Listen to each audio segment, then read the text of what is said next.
So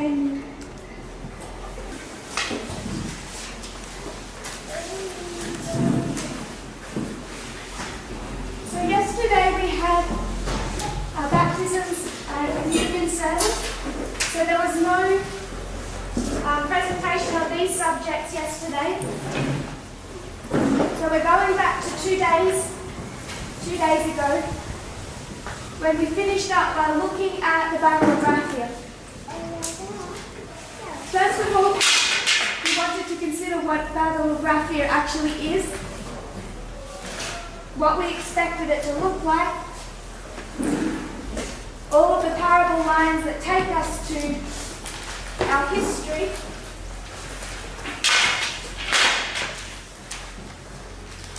and then application. So I want to speak of one concern that I have before we pick up where I left off.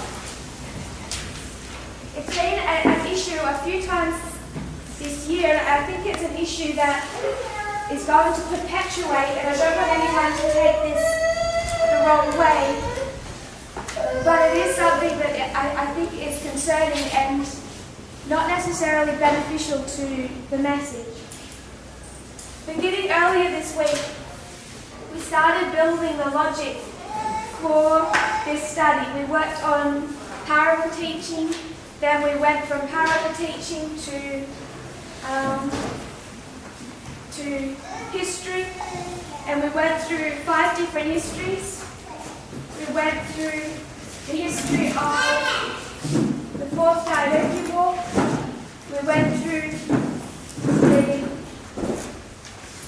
the Pirate War, World War II, the Third Direct War, and World War I. So these are 5 wars that we've made application for to create this application. All 5 wars studied and understood over the last 2 years. We've combined to identify the history, the relationship between the King of the North and the King of the South, all the way from 1989 through to the Sunday Law. And they give us a very complete picture. By understanding, again, just externally the concept of dispensationalism, that the weapons fought in one history, portion of Earth's history, are different to the weapons fought within another portion of Earth's history. We identify the weapons that are used in this reform line is primarily between the superpowers. It's really information weaponized. And we can go back to 1989 and identify that. This history of 1989 to 91, on so many different ways, in so many different stories, it's this history of 1989 to 91 that becomes connected. So 1989, 90 and 91, we know them as the fall of the Soviet Union. This is the beginning of its fall.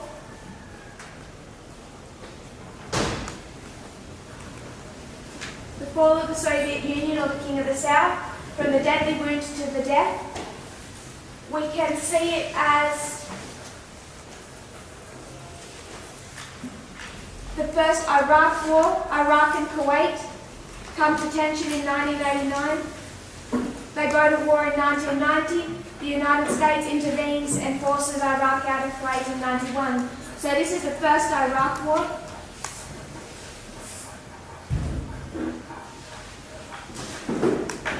But the way we understand the information war in our time is this is also the opening up of information. So while we have an increase of knowledge, this movement has an increase of knowledge from 1989 to 91. So the World Wide Web, invented in 1989. First browser created in 1990 and then released in 1991. These 3 years are known as the Big Bang of the Information Age. So the weapons created in this history are information weapons. They they begin to be properly put together at the time of the end. When we want to think about World War I and World War II, it's in the history of World War I that we see a massive revolution take place in the way war is fought. How was war fought before World War I? Go back to the American Civil War. How did they fight? They're just on horseback with their big long guns and spears. They have their bayonets. That's how war was fought. And then you come to World War I and how are they fighting? They have the first tank introduced, the first machine guns, the first, there's quite a list actually.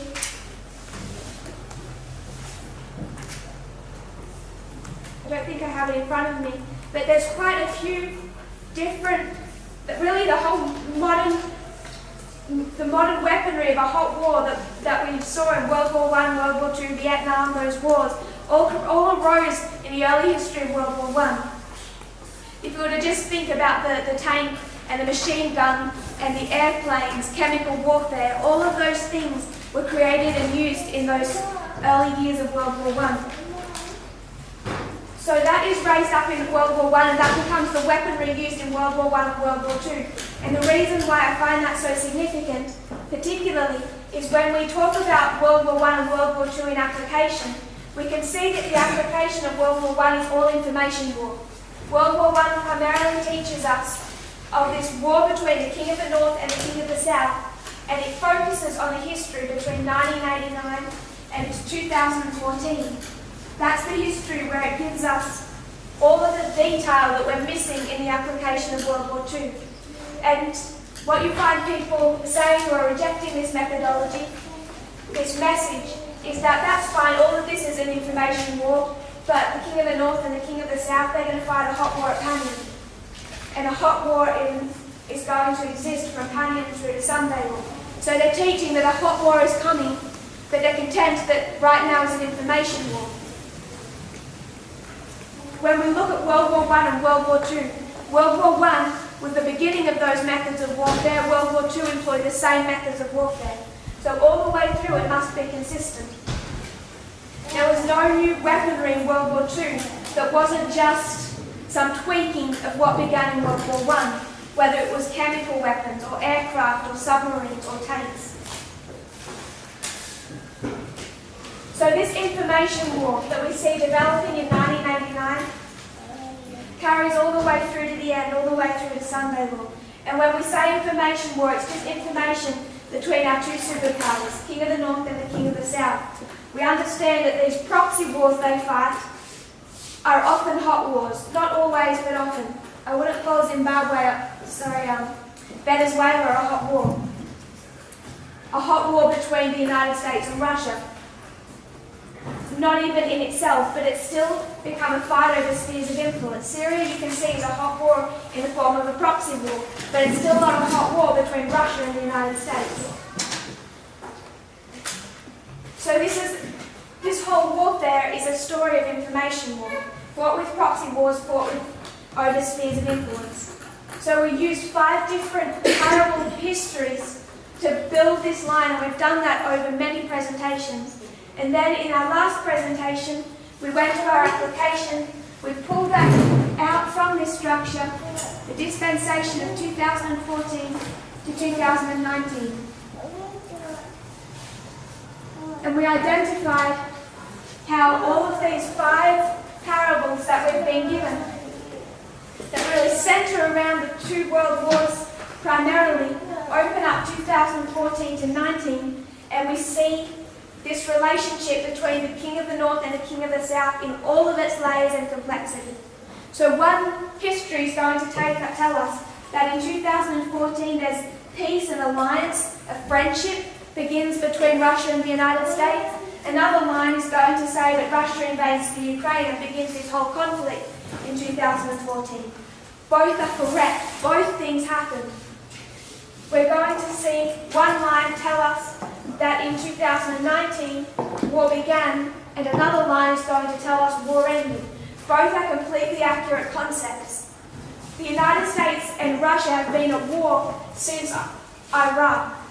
There's been this conflict and this fight over spheres of influence since the Iraq War began. It's fought through the presidencies of George Bush Sr. and through Obama. And now we have Trump, who's going to make peace and end that war. He's going to give Vladimir Putin what he wants and establish this good relationship between them. And we may notice that in the last month of 2019, December, just on, Vladimir Putin stood up and defended Donald Trump, said that the Democrats have no reason to impeach him, that everything that invented the accusations against Trump. So we see their relationship stronger than ever, and you would think that this really was marking peace. At the same time, we have another history that says this has all just been peace. Now the war's really going to begin. Now they're going to come into direct conflict in the near future, leading to panic.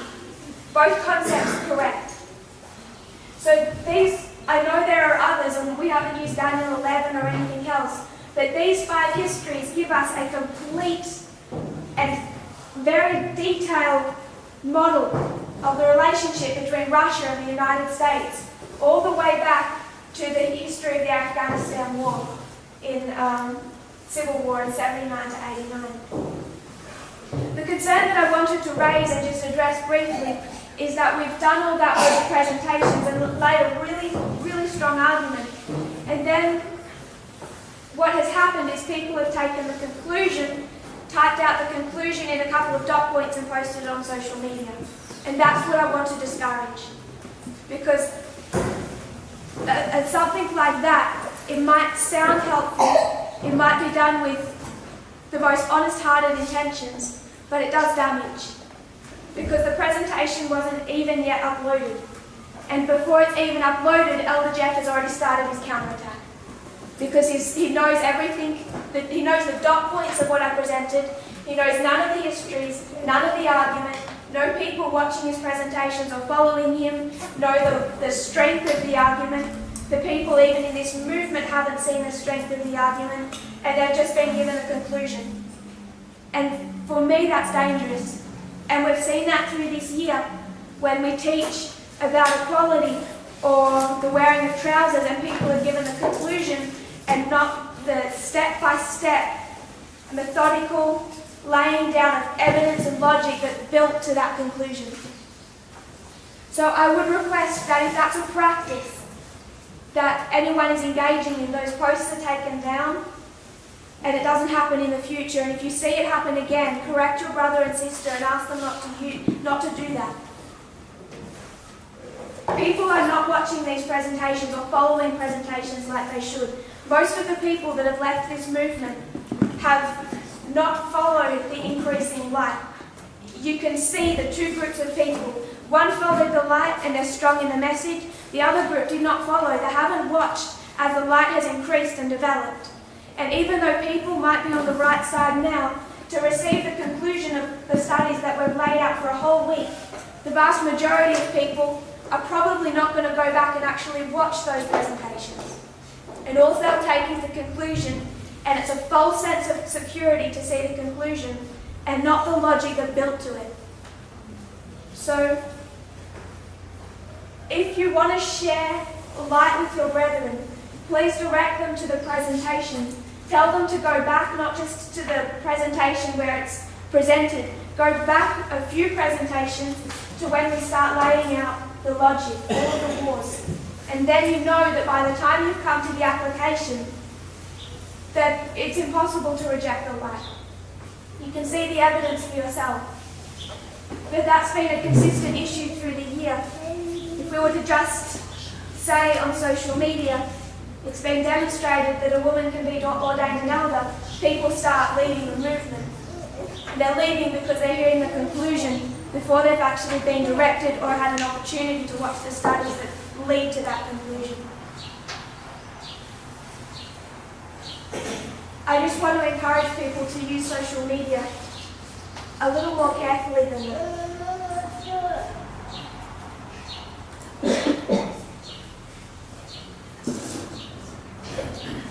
So we went through this study, we went through our parable histories where I've built this story. I want to read from one other article. It's by the Washington Post.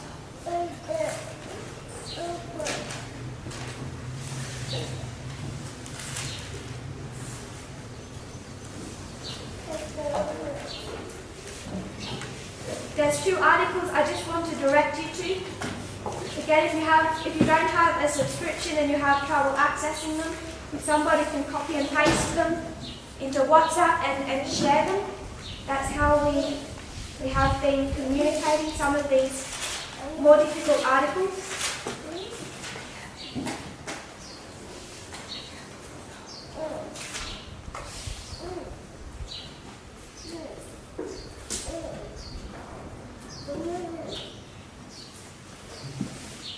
It's called Why 2019 Was a Turning Point in the Global Battle for Democracy. So it's an article by the Washington Post.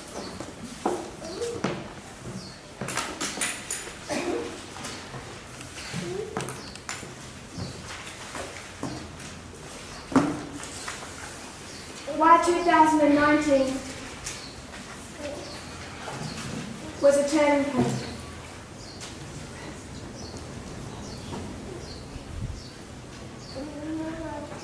In the global battle for democracy. When the history of our time is written, the year 2019 might stand as a turning point in the battle for liberal democracy. A year when millions of people rose to fight against the forces that for more than a decade have been bulldozing it, trampling the values of free societies, almost unimpeded. The Arab Spring uprising that began the decade starting in Tunisia in 2010, December of 2010, seemed to bring in a new flourishing of freedom. Most of those rebellions soured, and since then we've watched the forces of authoritarianism stage an aggressive comeback.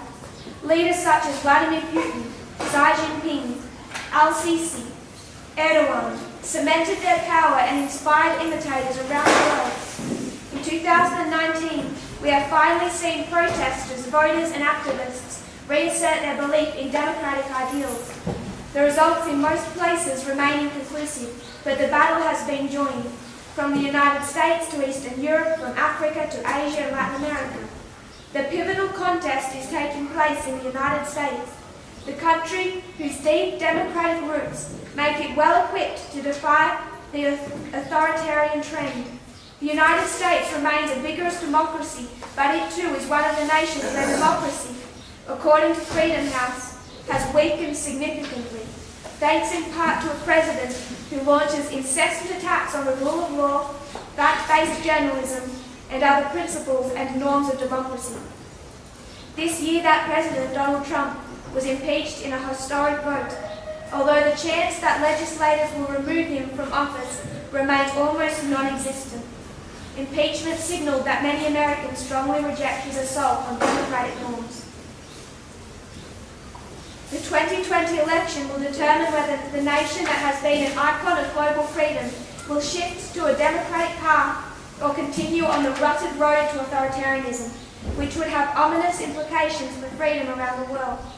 The fight was also joined in Eastern Europe, whose people emerged from behind the Iron Curtain to embrace democracy in the late 1980s and early 1990s, only to fall under the spell of autocratic leaders over the past decade from 2010. The combination of mass migration and an economic crisis opens the door to demagogues who have undercut the independence of the judiciary, promoted majoritarian policies and destroyed the independent media. In 2019, however, populist nationalists who had known few defeats at the polls suffered shocking losses in big cities.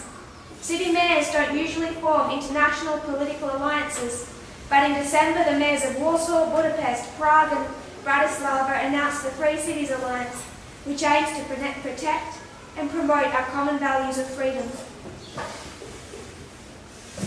It goes through the history of 2019 in various areas. What is highlighted is that 2019 has been a year of civil war across the world, from Latin America to India, Lebanon, Iraq. Whether or not history determines that 2019 was the year when the people started to turn the tide against autocratic nationalists will only be known in retrospect. The forces of democracy joined the battle with ferocity. The outcome of their efforts will become evident in 2020, in what will be the central contest of our time. So they're seeing 2019 as this year of civil war where across the world, not just in America, but centered in America, but also across the world from Israel to India to Turkey to Eastern Europe, there's all of these countries where there is this fight between democracy and this populist, nationalistic dictatorship. And they're saying that we will only know, they are saying they will only know in 2020 in the election whether or not this has been a year of success or failure. We all know how that's going to end. So we took this year, 2014 to 2019. We took many of these different countries. We took Syria, Turkey, Venezuela. We talked about Libya. We talked briefly about Yemen. We talked about Africa and Ukraine. And we showed and bookended how we marked this process beginning in 2014. And how that story that began at this waymark reaches its conclusion in the year of 2019. Whether it's Syria, the beginning of American and then Russian interference, culminates in 2019. And when it comes to Syria, do we think the conflict over Syria is over? No. How do we know that? One of the stories that we've used is that this is a 10-year Afghanistan proxy war that leads to the defeat of the King of the South, and we use Syria to demonstrate a 10-year proxy war that leads to the defeat of the King of the South. So when did the Syrian civil war begin? 2011. So when is it finally going to end? 2021. So we know full well that the conflict over Syria is not over. We've known that was taught last October 2018, over 14 months ago. So when we see this victory for the King of the South at this waymark, we're not by any stretch of the imagination saying that the conflict over these spheres of influence is over. What we are identifying is that by the time we get to the end of 2019, Vladimir Putin has by far the upper hand and control over these regions. We know full well he's not going to keep it. So because the conclusion of these subjects was placed online, it made its way to Elder Jeff, and I just want to make one point. He's attacking those studies already without understanding or knowing any of the evidence to back it. And what he's saying is that Russia did not have any victory in 2019. So he's saying that Syria, because America has completely relinquished Syria, and Vladimir Putin doesn't, for him, have control over the whole country, though he does, he's saying that therefore Syria cannot be Trump removing the troops from Syria and Vladimir Putin moving into that region does not mean victory for Vladimir Putin. For me that makes no sense. But I want to go away from that part that makes no sense into a deeper problem that he just began. He's saying that 2019 is not a victory for the King of the South. What's his problem now? He's rejected. Sorry? He's rejecting the Battle of Raphia. What is he teaching? What is the one message that they have? They have one message based on Theodore's chronology. And that is that June 2020 is the beginning of what? July? July 18, 2020 is the beginning of what? Padian. That's 6 months' time. So he's teaching the Battle of Padian, and he just rejected the Battle of Raphia. So somehow, however they want to do that, they're going to need to come up with a logic and an evidence for the Battle of Raphia, not in the last year, but sometime between January and July 2020. They've rejected Raphia, but they're saying we're 6 months from Parminder. Can you see that? But that's all I wanted to mention about the logic that they're employing. I'll review this one more time. What these five wars told us. They told us that from 79 to 89 there's a 10-year proxy war. They told us that the King of the North and the King of the South are coming against each other. The King of the North has two important allies, the Mujahideen and the papacy. With these two allies, the King of the North defeats the King of the South. The United States defeats the Soviet Union, but from the inside, by weakening it from the inside. And then 1989, the Berlin Wall falls, November 9. And who does that work? The people within the Eastern Bloc. It's the people within the bloc. You do not see the other kingdom in this waymark, do you? You don't see at all the United States on November 9, 1989. This is a story of the weakening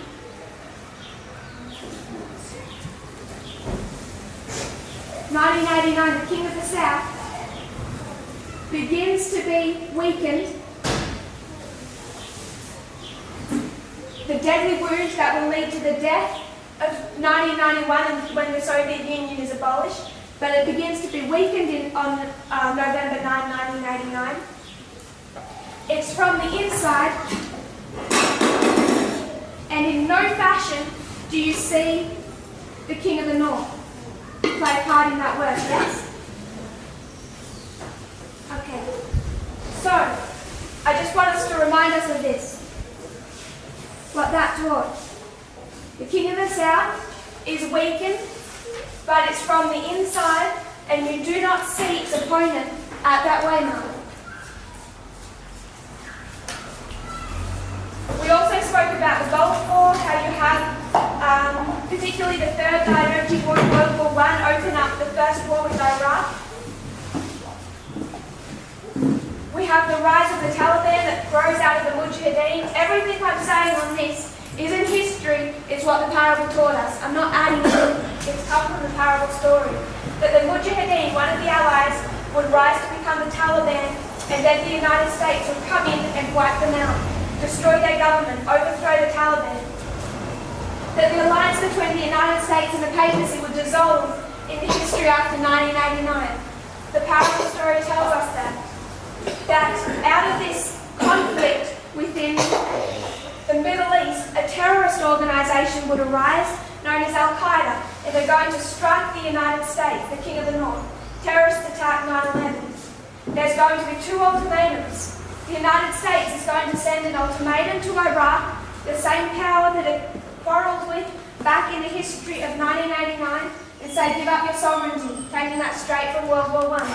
You have the three allies coming together, Germany, France and Russia, send an ultimatum to the United States, saying, stop acting like a dictator. We get that from the Third Dynasty War.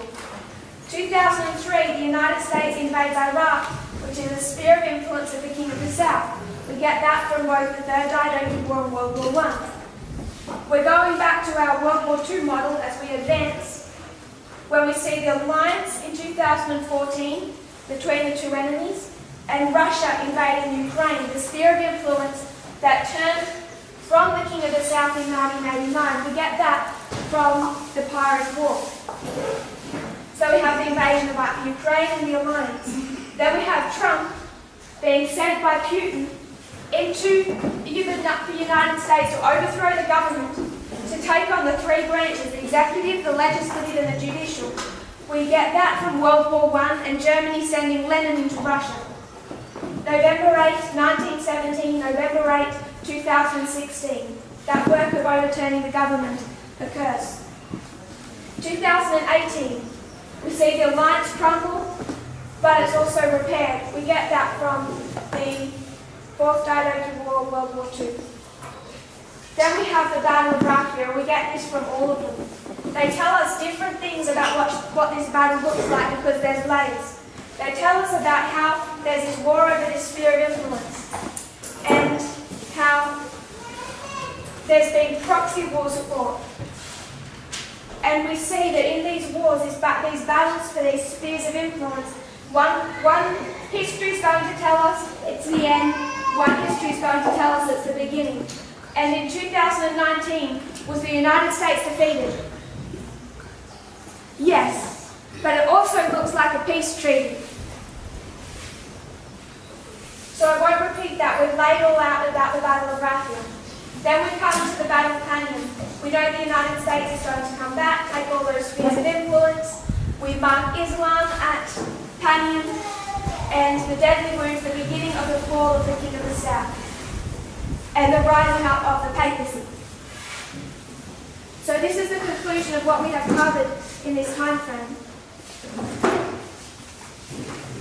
I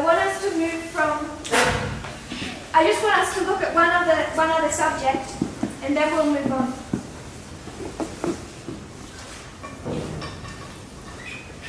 It's just another demonstration, and we can make this interactive, of why this had to be Donald Trump. Remember what those who don't accept this are teaching, what they believe, is that Trump or Clinton, either one of them could have fulfilled all of this history, could have been the one that brought in the Sunday law. We know that Vladimir Putin isn't going to work through Hillary Clinton. We talked about yesterday about the fall of Gaddafi, or 2 days ago about the fall of Gaddafi and Clinton's work there, the mortal enemies that Clinton and Vladimir Putin became. But it cannot be Clinton that fulfills this specification. It couldn't be Hillary Clinton that Vladimir Putin was going to send in to take over the US government and drain the swamp, or overthrow the establishment, if we use his own words.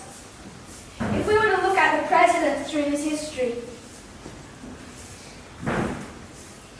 who's our first president we mark? We have Reagan.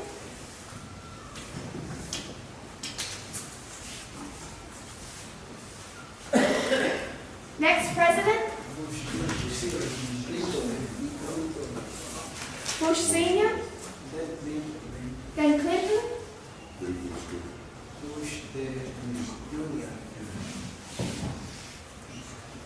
Bush Jr.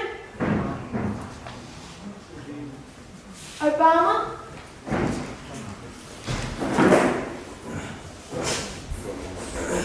Trump. Do you notice a pattern in any of this? Yes. What's the pattern? Clinton and Obama. Clinton and Obama, what's the similar about them? Democrats. So this one's a Democrat.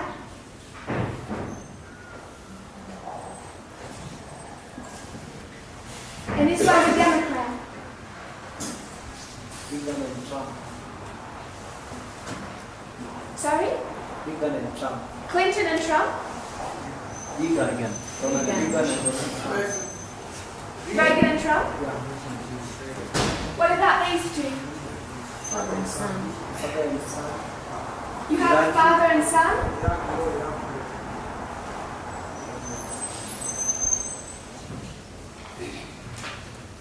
You have father and son. You don't just have that, you have a war with Iraq. You have a war with Iraq. Bill Clinton, despite being married to her, she was involved in his government, worked with the Clinton, Hillary. Obama worked with the Hillary Clinton. Notice the pattern. So who's left? Reagan and Trump. And what are their similarities? It's like a cult of personality. You watch Reagan's old movies and it's really quite sad, you know, when they're punching people and it's so obvious the punches aren't connecting. Just do a blow and someone falls backwards. Wasn't the greatest. But he had this kind of personality through those movie star days of someone who was tough and a countryman and strong, and he was able to capitalise on that. but he was a movie star. He's Republican. He's a combination working together with church and state. He is this, won that election through the endorsement of the evangelical churches under Jerry Falwell. So when we get to the history of the 2016 election, we have a new presidential candidate. He also comes out of the media. He's also bringing together church and state under the leadership of Jerry Falwell Jr. And he's also endorsed the Republican Party. So when we look at the pattern of the presidents that we've had through our reform line, and we have 6 of them, just the structure itself tells us this could not have been Clinton. It would have broken the whole pattern of the structure. Can we see that? Yes.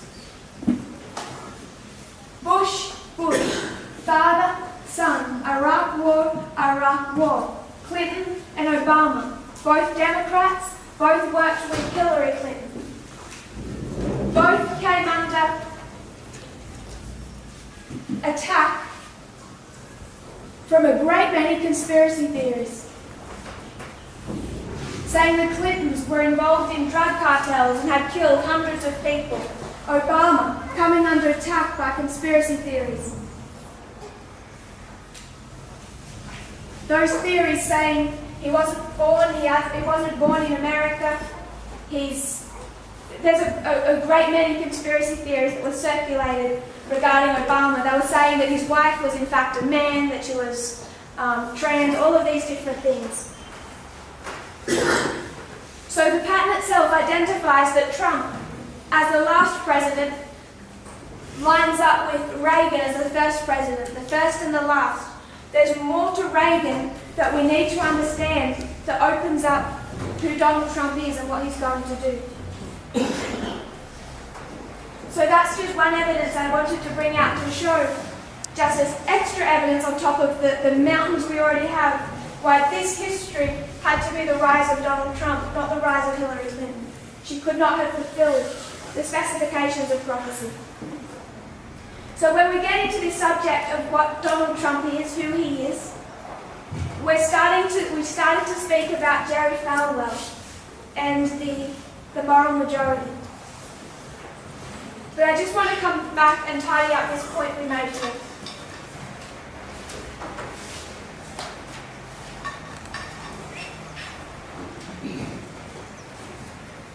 One of the attacks being levelled against this message majorly misconstrues what we have taught over the last 14 months. One of the things that they're saying that I taught that the Battle of Raphia would be November 9, 2019. And on November 9 we should see a victory for the King of the South. So they're saying that this is a failed prophecy. And that's why I wanted to bring us back to this story here. What did we actually expect? And if you follow the presentations, I did try and introduce this concept prior to November 9. This is the model we have from 1989, and we have 2 different models that take us to November 9. One of them is the history of 1989 and the 30 years, November 9 to November 9, but there's another study on the revolutions. I want to put the revolutions to the side for a moment and deal with this one. 1989 is a defeat, the beginning of the fall of the King of the South. It's weakened, but from where? From the inside. Do you see the King of the North? No. So when we see that the King of the South has a victory, that there's this Battle of Raphia over this time period, what I believe and have taught is that November 9 is not connected to the Battle of Raphia. There are many things that we expected to happen within this reform, whether it's within this year, whether it's Islam or church and state or Raphia or dictatorship. There's multiple events that we expected to transpire. Raphia was just one of them. So if we were to take this story over to here and apply it to the November 9, we would understand that the King of the North, or Trump, I'll I've just identified the king of the north, is weakened. But it's from the inside, and you see Russia. No. So we never expected that we would see the troops pulled out on November 9, or Vladimir Putin have some win in Syria or Ukraine, or any of that, because it does not complete the pattern that we expected. So as we've laid out all these different victories that Vladimir Putin has had this year, we did that 2 days ago, and we laid out Ukraine and Syria and Venezuela. Could any of these have been a victory on November 9? No, because are we to see the King of the South? No. You didn't see the King of the North here. You don't see the King of the South here when we're connecting it to the day. The second evidence for that is the lines of the revolutions. When we did all the lines of the revolutions, what was the subject of those studies? The Civil War, Part 1, Civil War, Part 2, yes? Civil War, yes? This is the war inside the United States. This is not the war between the King of the North or the King of the South. The revolutions did not address the King of the South. It addressed civil war within the United States, not externally. Can we see that? So when people say that we should have seen Russia have a win on November 9 of this year, they're misconstruing what we actually taught November 9 was, and also how we see the Battle of Raffia. The Battle of Raffia has been a progressive win from March, but escalated particularly like everything else that happened this year in September. September, when you have Russian victories in Libya and Yemen, in October in Syria, in Africa, in November, in December through China, Ukraine. It's those areas, particularly in the last couple of months from September to December, that we have seen, just in the words of our secular sources themselves, the rise of Russia again as a global superpower. That's why I wanted to mention our expectations here. November 9 is talking about the inside of the United States, the events of the inside, not the events of a war between the King of the North and the King of the South. Either from the history of 1989, and what happened on that specific day, or all of the lines of revolutions that we used to build that logic. So I'm going to erase this for a moment if you don't mind. And I just need some space.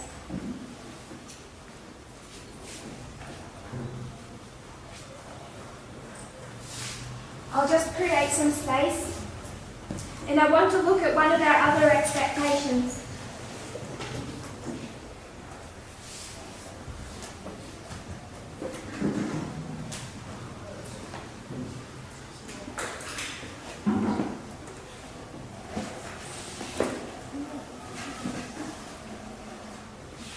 Coming back to this model of Reagan and Trump.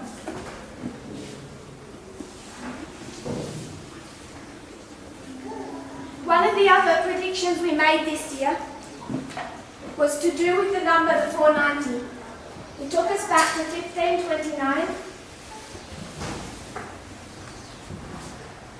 which 490 years later takes us to 2019.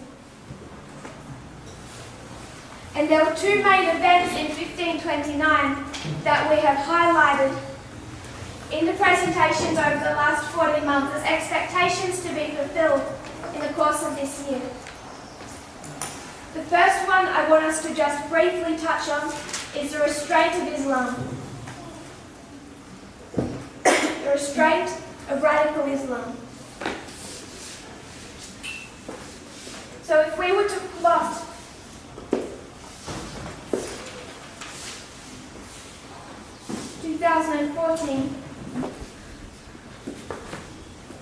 2019. I'll keep this as our dispensation so we can refer to it. But 1529 to 2019 is 490 years. 1529 was the restraint of Islam. In that history, the restraint of the Ottoman Empire. It was the siege of Vienna where Solomon the Magnificent tried to conquer Eastern Europe. He's been trying to conquer Eastern Europe for some time, but in 1529 he finds his path stopped at Vienna with his first loss. An unsuccessful siege, torrential rains on the journey being largely responsible for halting his progress. His army at one stage having to spend a few days in trees above the floodwaters. His attempt to conquer Europe that had begun years previously came to an end in 1529 with the siege of Vienna. So we've marked 490 years, came to 2019, and we said that we would see the restraint of radical Islam, namely in our history, now known as the Islamic State, ISIS.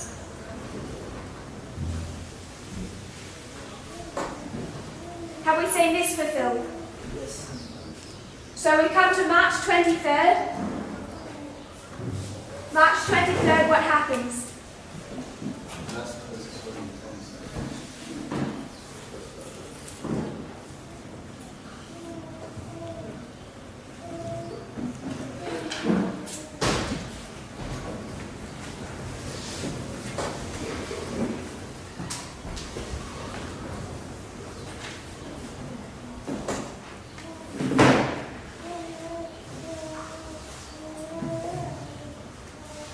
March 23rd is known as the collapse of the ISIS Caliphate. ISIS' self-proclaimed caliphate in Syria and Iraq came to an end on March 23rd, 2019, when the Syrian Democratic Forces, backed by the US-led international coalition, liberated the town of Baghouz after a tough 6-week battle. So we see the restraint of ISIS in 2019. This was the last town that they held. With its capture, the caliphate collapsed. But the collapse of ISIS didn't end there. We come down to October 26. And again, I said before, I tried to highlight in the last presentation that it is 2014 and to 2019 bookended. So the caliphate begins in 2014, yes? Yes. It collapses in 2019, yes? Who becomes the caliph? Baghdad. He's the head of that caliphate. October of 26, there's a strike, and he's killed. Not just he, but also the second in command. So from 2014, again we're bookending, and we did that. We did this bookending all the way back to our subjects of Syria and Venezuela and Ukraine. We bookended all of those. I think we had about 6 or 7 listed, 6 or 7 victories for Vladimir Putin in spheres of influence this year, and every one of them, whether it was China or Africa, we took back and bookended it in 2014 and showed it concluded in 2019. I didn't include ISIS then because it wasn't relevant to the subject of the King of the North or the King of the South. But even when we see the collapse of Islam, we can do the same thing and take it from 14 to 19. So there was a second event in 1529, and this was the protest of the princes.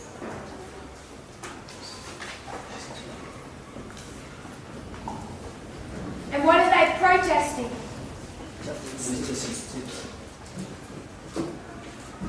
They're beginning to protest church and state in such a fashion that they are given the name Protestants. spires. I'm going to just read quickly from a couple of quotes from Acts of the Apostles and from the Great Controversy. And I will read quickly and paraphrase for time.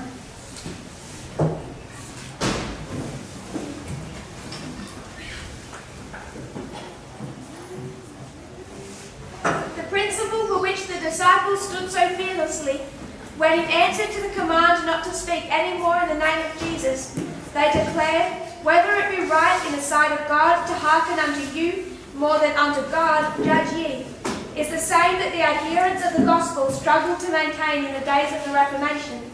When in 1529 the German princes assembled at the Diet of Spires, there was presented the Emperor's decree restricting religious liberty and prohibiting all further dissemination of the Reformed doctrines. It seemed that the hope of the world was about to be crushed out. Would the princes accept the decree? Should the light of the gospel be shut out from the multitudes still in darkness? Mighty issues for the world were at stake. Those who had accepted the Reformed faith met together, and their unanimous decision was, "Let us reject this decree. In matters of conscience, the majority has no power." This principle we are in our day firmly to maintain. The banner of truth and religious liberty held aloft by the founders of the Gospel Church and by God's witnesses during the centuries that have passed since then has in this last conflict been committed to our hands.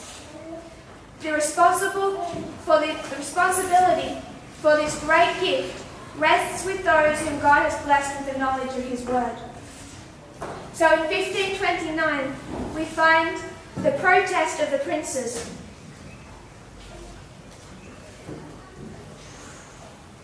And as they protested against the coming together of the Holy Roman Empire and the Roman Catholic Church, so we marked 490 years and said we would also mark in our time, in 2019, we would mark church plus state.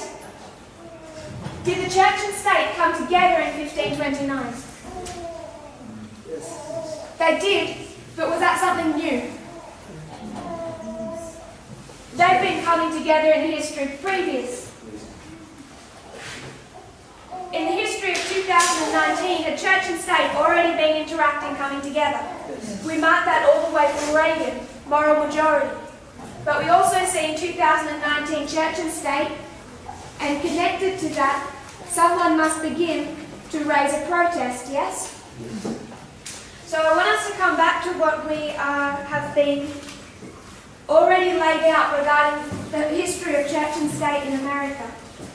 And much of this will be revision.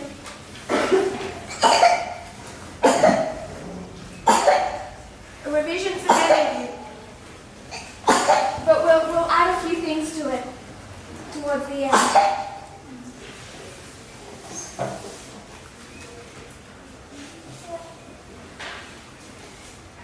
Is this line too low for people to see?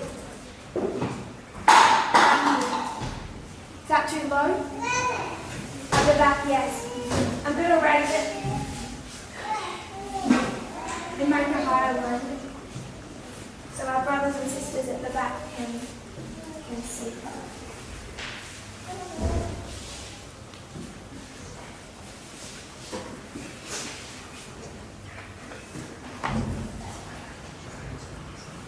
We bring ourselves back to 1989.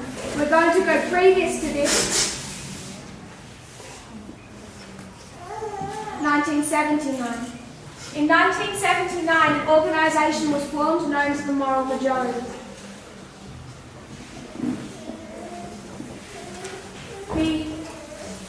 The catalyst for their coming together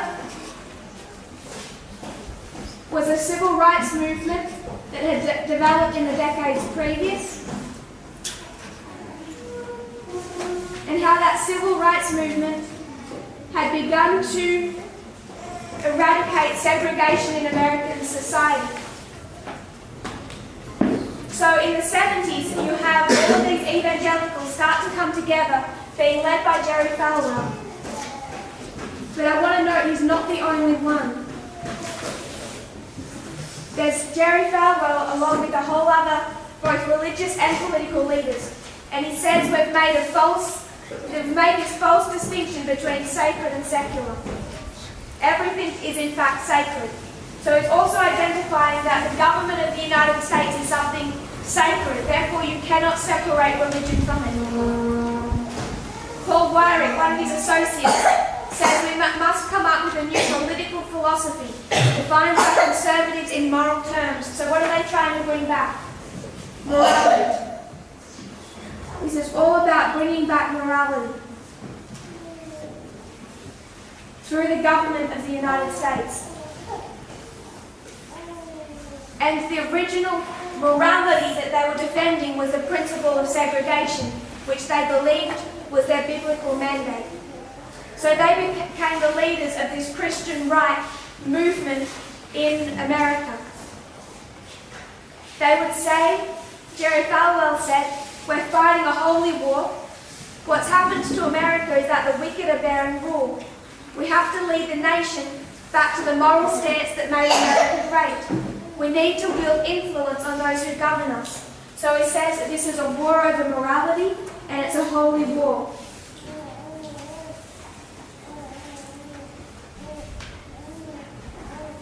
They have their first victory when they get Ronald Reagan elected.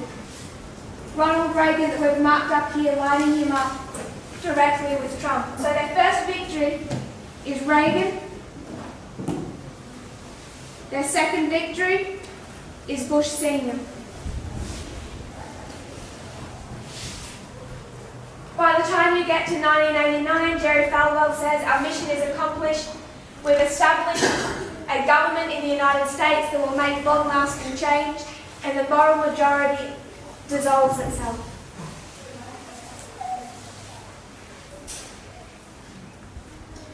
They start to have problems in the history of the Clintons. They try to make a comeback in 1996. There's a tour that Jerry Falwell launches where he goes from church to church and tries to persuade the church leaders to become involved in politics. So again in 1996, he makes a comeback, and then we mark 9/11. And at 9/11 you have all of these both political and evangelical leaders rise up, and they start to say that this terrorist attack was the judgment of God because of immorality. Again, it's all about immorality.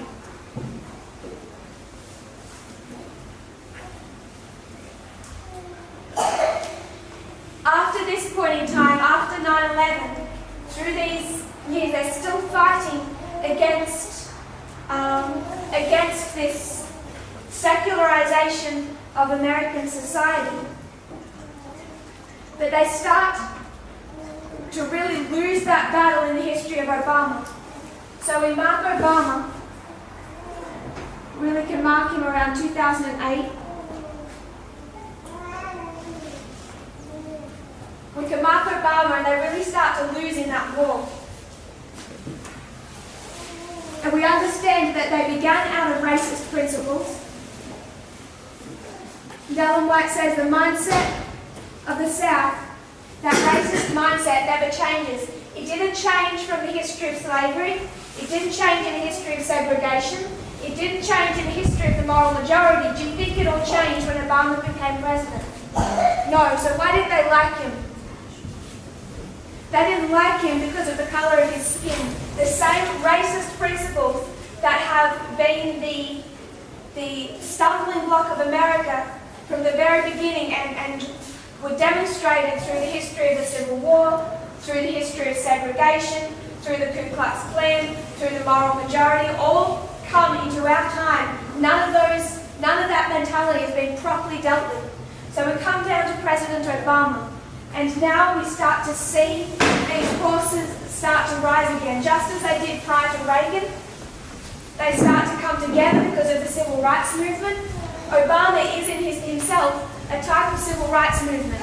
He starts fighting for minority rights, tearing apart church and state, handling immigration with compassion, talking about equality and what America is to become.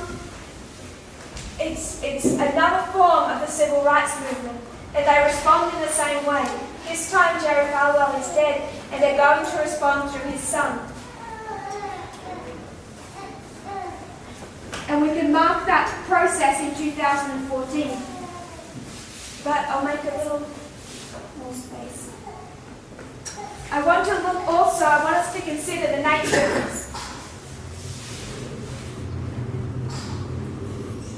So we're going to go to a couple of different sources.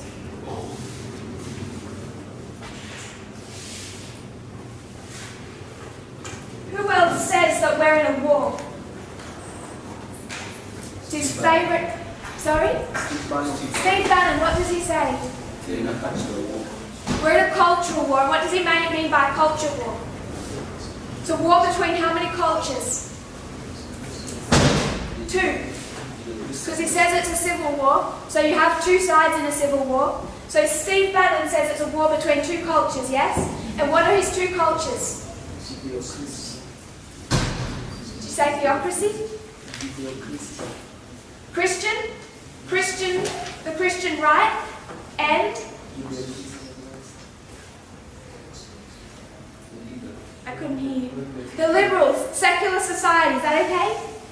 So Steve Bannon would see the same issue just as Jerry Falwell sees it. Is what's running his whole mentality religious or political? It's a religious mindset that is impacts how he handles the political situation, yes? So when it comes to Steve Bannon, he looks all political. Is he just political?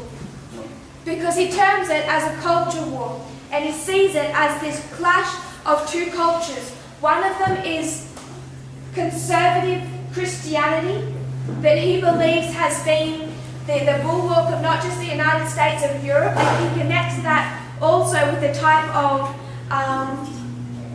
radical, white nationalistic also mentality, white nationalism.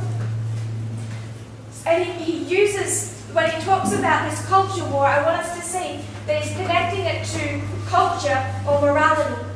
That he sees it as this Christian moral culture at war with this immorality, this immoral culture. And he says that we are at war with not just Islam, because he hasn't been his bonnet about Islam, but he says we're not just at war with Islam, we're also at war with the left and secular society. So secularism.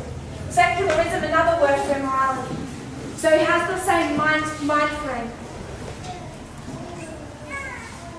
In 2012, we see Obama win his 2nd election. So in 2012, the Republican nominee is Mitt Romney. He goes head-to-head with Obama, and Obama wins his 2nd election. And really this begins in 2012. Secularly, they mark it in 2012.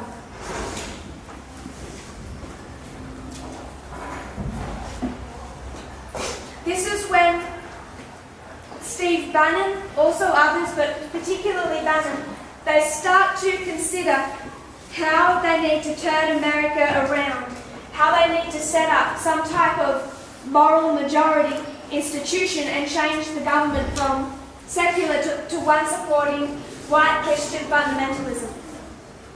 So he starts considering in 2012 in a very serious way how to do that, and then in January of 2013 he calls a meeting in Breitbart Embassy. So 2013, Steve Bannon calls a meeting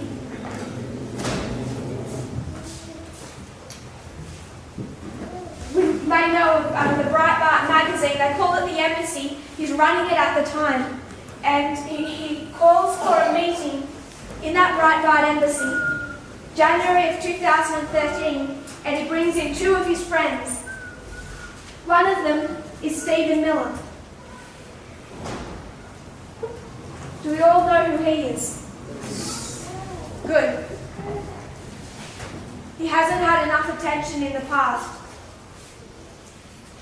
which is dangerous. He's been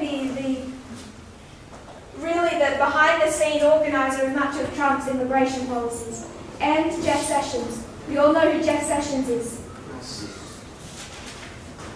So Steve Bannon calls a meeting January of 2013, and he connects with Stephen Miller and Jeff Sessions, and over hours, over a meal, they start to discuss how they're going to change the politics within America. And what conclusion do they come to? If you're going to change the United States, overthrow this liberal Obama has put in place, where do you need to start? Internally with who? With the Republican Party. So much of this is taken from a documentary you can watch online called Zero Tolerance. And it's a frontline documentary. It's particularly going through the immigration policies. It's talking about a zero tolerance immigration policy. So it's centered around immigration, which is why you see particularly Stephen Miller, but also Jeff Sessions. Why would immigration have anything to do with this story? This is a story about church and state. Why, when we're talking about church and state, would we bring in a subject like immigration? Immigration, what happens with what are the immigration they're fighting for? What did Trump say? Why can't we have some of those nice, what country did he say? Norwegians? Why can't we have some of them come? They're not against all immigrants. What immigrants are they against? That's what countries. Sorry? That's what countries. Third world countries? And Latin America. They're against immigrants from Latin America. Sorry? They're against immigrants from Latin America. From Latin America? Muslims? You could sum it up with minority populations, but there's also a colour issue. That's impossible to deny. What I want us to see is that it's the same issue here.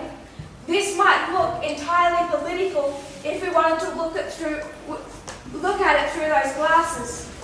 But we've approached it from the subject of Jerry Falwell. So Reagan, all of those Republican politicians, they're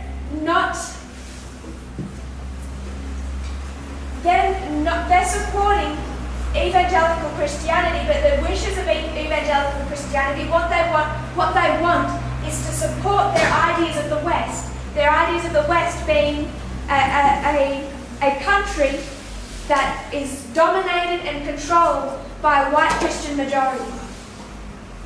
It's the same mentality that Steve Bannon, Stephen Miller and Jeff Sessions have when they come together in 2013.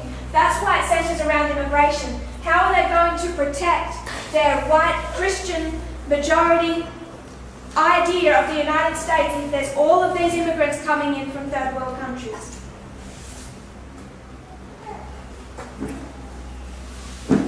Quoting from this documentary, it talks about these hardliners, and it speaks of them as always being on the fringe.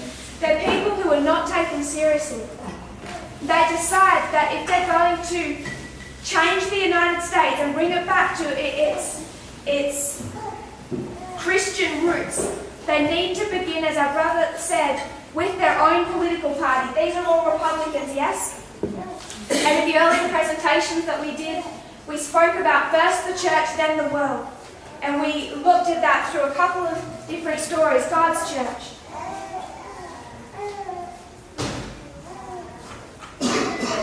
First the church, then the world. We looked at it through Satan's church. It's the whole lines of the counterfeit that we've been discussing over the last 14 months. He must first fix his church, and then the world, and we can watch in real time as Francis starts to do that. And then we also can look outside to that, and we can look at the rise of a dictatorship. We looked at Vladimir Putin, but you can look at Trump. You can look at the evangelical right. First, they must deal with their own political party, the Republicans. And then the world.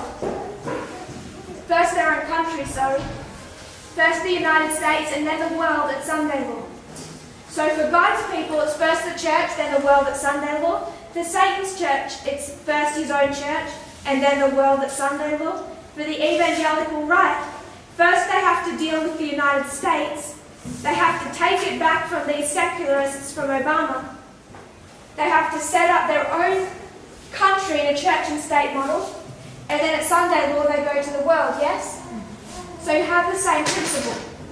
And then we also discussed how you see the United States, just as God's church is in 2 steps, so the United States is in 2 steps. If they want to take over their own country, the first step must be their own Republican Party.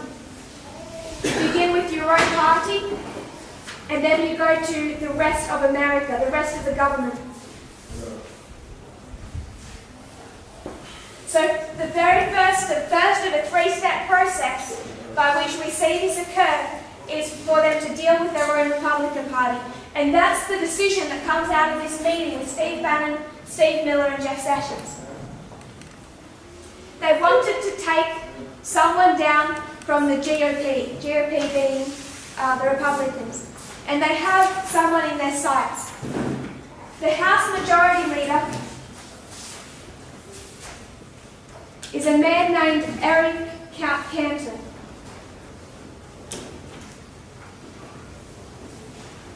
So in this history of Obama, particularly coming into his 2nd term, he wants a new policy on immigration, and it's quite inclusive of minorities. It's quite a compassionate immigration policy. And you actually find the Republicans supporting it.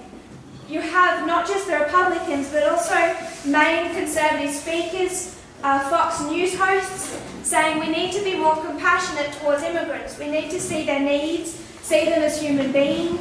We need to meet their needs. And the Democrats and the Republicans, we need to come together and solve all of these issues. So there's this real bipartisan coming together to solve these immigration issues in 2013, 2012 and 13, leading into 14. So what these 3 men decide is to change around the government. The first step is to wipe out the moderate Republicans, the Republicans who are willing to compromise and work with Obama, the Republicans who are more middle of the road and compassionate. And they need to bring in people who are right-wing, far right-wing Republicans. They begin that process in taking down Eric Cantor, and he's removed in 2014. When he's removed, it's the beginning of the work to reform the Republican Party after the far right. This marks the Republicans getting off the immigration bipartisan reforms they had been participating in. This was a turning point on the immigration issue. They accomplished 2 things in 2014. They removed Eric Cantor, the first House Majority Leader in US history to lose an election, and they killed the immigration reform bill. Those immigration reforms are now being unable to pass because of the change that they had reached within the Republican Party. Now they said they needed to find their president. And Steve Bannon said he tried with various people, Sarah Palin, Lou Dobbs, even Jeff Sessions, but Jeff Sessions refused. He says, I won't be your guy, but our guy will come. In this history, Donald Trump speaks about Eric Cantor, and Trump says Eric Cantor lost because of his willingness to work with the Democrats regarding immigration.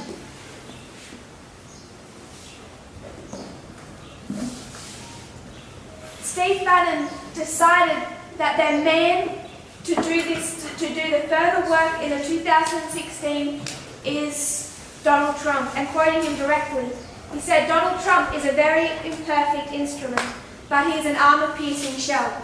So these 3 decided to use Donald Trump as part of their plan, further plan, to overturn this liberal order. Stephen Miller quickly endorses him, Jeff Sessions endorses him, and all 3 men become still working together, still with the same agenda that they began in 2013. They began to work together to get Donald Trump elected. Steve Bannon becomes his chief strategist, Stephen Miller his senior advisor, Jeff Sessions, his Attorney General. Biant says they needed to flood quickly and hard, the shock and awe approach. And so these three working behind Donald Trump, they propel him through that election process, they get him elected in 2016. But that wasn't the end of the battle. The reform needed to continue. Jeff Sessions started doing something else in 2014 as well. And I don't think I'm going to find the article in time. The role of the president is to elect judges to the judiciary, yes? So Obama has, since he became president, he starts this work of appointing judges as his job instructs him to do, part of his mandate. And he's appointing all of these judges to the judiciary. And in 2014, Jeff Sessions becomes, I think he's leader of the House when they win that House election. So Jeff Sessions takes over that appointment within the House in 2014. And in this year, what does he start doing? He starts blocking all of the nominations that Obama sends in for judges. So you have all of these judges, and there's all these different layers of courts of appeals, right up to the Supreme Court. All of these courts, they're called circuits. The Ninth Circuit gets a lot of attention. So judges start either dying or they start retiring, and Obama wants to appoint judges and fill their places. And so Obama will send through an instruction that such and such a judge is to be appointed to the judiciary. In 2014, Jeff Sessions just starts stalling. He won't appoint any judge that Obama elects. And he has a plan in doing this, quite a diabolical plan. Jeff Sessions' plan in 2014 is that the next president is going to be a radical conservative Republican. So if he can block as many judicial appointments as he possibly can, then when they bring in this radical right-leaning conservative, then it will be that conservative Republican government that can step in and fill all of these positions. So the reason that we talked about this, there's three enemies that Donald Trump has to conquer: the executive, the legislative, and the judicial. He took one in 2016, he took the executive. But it's been an ongoing work to take over the judicial and the legislative. How has Donald Trump now done with the judicial? There's been a lot of talk in the last couple of months, particularly the last couple of months, of how Donald Trump has, from 16 to 19, particularly this year, swung the court system in America, the judicial system, to where now they are primarily conservative, Christian-leaning judges. The reason that he could take over the judicial system was because back in 2014, Jeff Sessions started blocking Obama from being able to fill any of these positions. So when Donald Trump became president, he had all of these open spaces, and he brags about that often, about how he's been able to appoint so many judges. I think he's appointed more judges so far than Obama did in his whole 2 terms as president. So I just wanted to mark that as well. Again, it's a 14-19 bookend between taking over the judicial system and the beginning of Jeff Sessions blocking, keeping those spaces open until he could get a conservative president elected. And why is the judicial system so important when it comes to prophecy? The Western Front. Sorry? The Western Front. The Western Front? And the speaking? How does the dragon speak? Through the judicial system. So what have they just set up? They've set up a system that's willing and ready now to speak as a dragon. They've set up evangelical Christian judges where they now have a teetering on the edge, but in reality right-leaning Supreme Court. They've taken over all of these lower circuits. to such a degree, and I will just quickly see if I can't find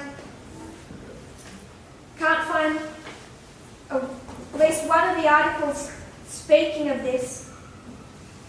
Even those who support Trump said one of the best things he's done this year is his work in overturning the judicial system. This is Washington Post. One in every circuit court judges is now a Trump appointee. After 3 years in office, President Trump has remade the federal judiciary, ensuring a conservative tilt for decades and cementing his legacy no matter the outcome of the 2020 election. Trump nominees make up 1 in 4 US Circuit Court judges. 2 of his picks sit on the Supreme Court, and this past week, as the House voted to impeach the president, the Republican-led Senate confirmed an additional 13 district court judges. In total, Trump has installed 187 judges to the federal bench. Trump's mark on the judiciary is already having far-reaching effects on legislation and liberal priorities. Just last week, the Fifth Circuit struck down a core provision of the Affordable Care Act. One of the 2 appellate judges who ruled against the landmark was a Trump appointee. The Supreme Court, where 2 of the 9 justices are conservatives selected by Trump himself, could eventually also hear that case. The 13 circuit courts are the second most powerful in the nation, serving as a last stop for appeals on lower court rulings, unless the case is taken up by the Supreme Court. So far, Trump has appointed 50 judges to circuit court benches.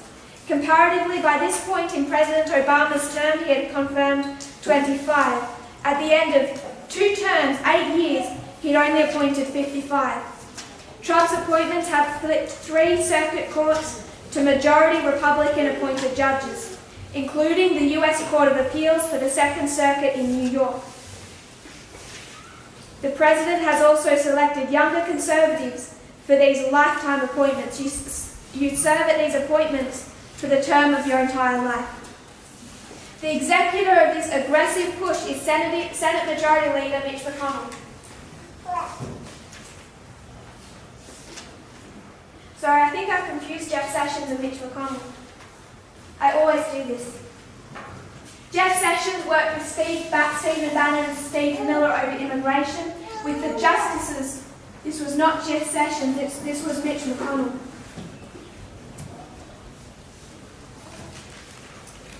The executive of this aggressive push is Senate Majority Leader Mitch McConnell, who is almost singularly focused on reshaping the federal judiciary, twice ramming through Senate rule changes to speed up confirmations over Democrats' objections. He has a mantra, leave no vacancy behind, and he stated that publicly. They marked that back in 2016. The highest court in the US is the Supreme Court. In 2016, one of those judges of the Supreme Court, there's supposed to be 9 of them, one died. Obama elected someone to fill his place, and McConnell refused to allow the Supreme Court nominee to be elected. McConnell insisted on waiting until after the 2016 election, a gamble that paid off when Trump beat Democrat Hillary Clinton. Trump appointed conservative Justice Neil Gorsuch for the seat. McConnell has repeatedly described Lockie Garland, Obama's appointee for the Supreme Court, as one of his greatest achievements in politics. Before leaving town for the holidays, Senate Republicans hailed McConnell's success. This is recent. You didn't think that McConnell would leave town without confirming more judges, did you? The Senate Republican Communications Center tweeted Friday, with a breakdown of the number of judges confirmed since January. Trump said, I have heard, actually, that when you become president, the single most important thing you can do is appoint federal judges. The 3 circuit courts that have flipped to Republican majorities this year have the potential to not only change policy, but also benefit Trump professionally and politically. And it starts to list all the things that are going to go through these circuits that have now lent to the Republican majority. They're going to hear cases about Trump's use on Twitter, his blocking of critics, his usage of his own businesses. Quoting President Trump, "Now, President Obama was very nice to us, wasn't he? He gave us 142 empty positions. That's how many empty court positions existed by the time Trump became president. 142 that Mitch McConnell blocked. He says that's never happened before. But as you know, that's said to be the most important thing that a president has." When Fox News host Sean Hannity made a similar remark while interviewing McConnell on his show recently, the majority leader made it clear that Obama didn't leave those 142 vacancies intentionally. "I will tell you why. I was in charge of what we did the last 2 years of the Obama administration," McConnell said, laughing. "I'll give you full credit for that, and by the way, take a bow," Hannity responded. In April, McConnell limited debate on Trump nominees from 30 hours, so the Democrats are supposed to have 30 hours to debate whether or not these judges can be appointed. McConnell changed that from 30 hours, he now gives them 2 hours, which has allowed him to push through judges at warp speed. There's a few other changes he made as well. When the Democrats lost the Senate in 2014, McConnell gained the power to stall Obama nominees, leaving Trump with all of the vacancies. It continues. But again, we're still marking dispensational bookends. The work of Steve Bannon, Stephen Miller, Jeff Sessions to work within the Republican Party begins in 2014, throwing out the centrists. We took that to 2019, and when you had the impeachment, how many Republicans voted against Trump? 0%. 100% Republican loyalty. Why? Because from 14 to 19, every Republican, from Eric Cantor all the way down through this list, has either quit or resigned that was willing to, in the smallest way, criticize Donald Trump. Now we have 100% loyalty of his political party. And what did we say was the first evidence of a dictator? They purged their own political party, yes? What did Hitler do the minute he took power? Purged. Stalin? Purged. What has Donald Trump just done? Purged. But it began in 2014 before he became president. They already began the purging of their political party. Before you have a political party that's willing to criticize the president, you have 2016, even as he's running for president, they're criticizing him. You come down to 2019 and you have 100% political party loyalty. That's one bookend.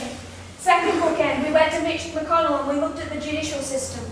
2014, he starts to block Obama from appointing judges to fill in the vacancies in the judicial system. You get to 2019 and what has Donald Trump done? He's switched the judicial system, the method by which the United States speaks, from being a Democrat, liberal, or balanced. The Supreme Court in the past year history was balanced between 4 liberal, 4 conservative, and 1 middling.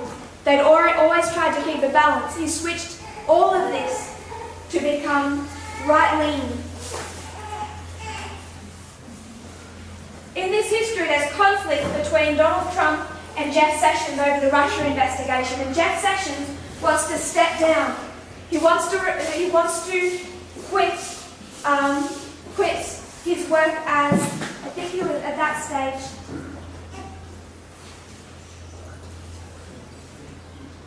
Jeff Sessions was prepared to resign. Steve Bannon went to Jeff Sessions. This is after Trump has won the election. Jeff Sessions is in conflict with Trump. Trump is starting to attack Jeff Sessions, and Jeff Sessions says he wants to resign. And Bannon goes to Jeff Sessions, and Bannon says to him, "Jeff, you were here in the very beginning. You were here with me when we planned all this back in 2013. I said, you were there from the beginning. I said, you were shotgun with me the entire time. You know what it means to ride shotgun? It means you're in the front seat of the car. If we were to go and get in the car and you were to ride shotgun, you sit in the front seat. So Bannon says, you're in the front seat with me the entire time. I said, is there any doubt in your mind that this was divine providence that put us here? What has Steve Bannon just said? Who led in all of this work in his mind? God, divine providence. Steve Bannon is doing all of this just as Jerry Falwell did, with the idea that this is the will of God and the work of God. He says, this didn't just happen. This isn't coincidence. Something has worked here. God has worked here. Trump is a very important instrument, imperfect instrument, but we are here, and you are never going to quit. And Jeff Sessions says, I will never quit. He has given a pep talk that he needed. But I want us to note Bannon's words. He recognizes he's the one that I quoted who actually gave this history of 13 and 14. You can go onto YouTube and watch it in his own words. And he's acknowledging, saying again, these three, they were here at the very beginning. They rode the front seat of this car that took them to the Donald Trump presidency and through this history, and he sees this entire journey as being divine providence or the work of God.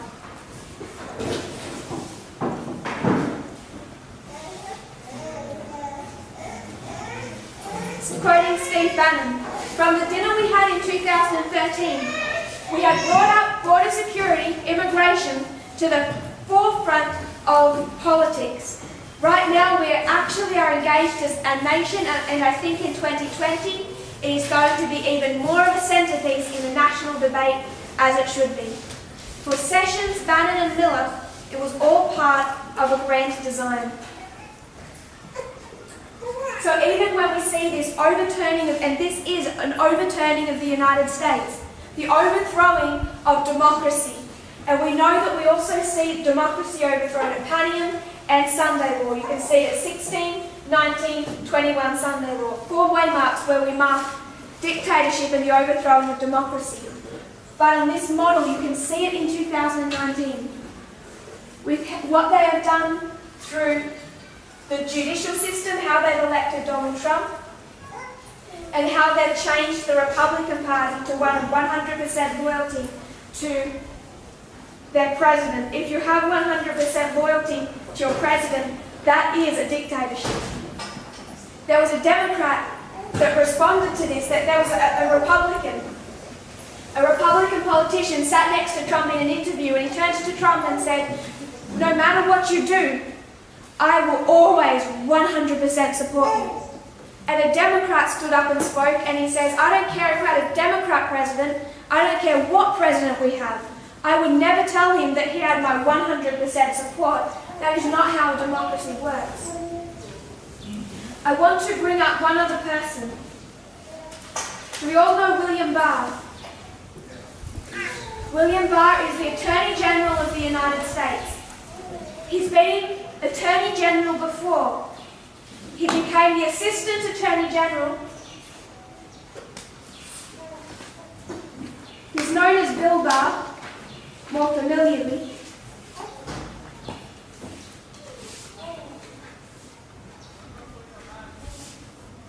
Bill Barr, more familiar, but proper name William Barr. He became the Assistant Attorney General in 1989. The first time he started taking up this position.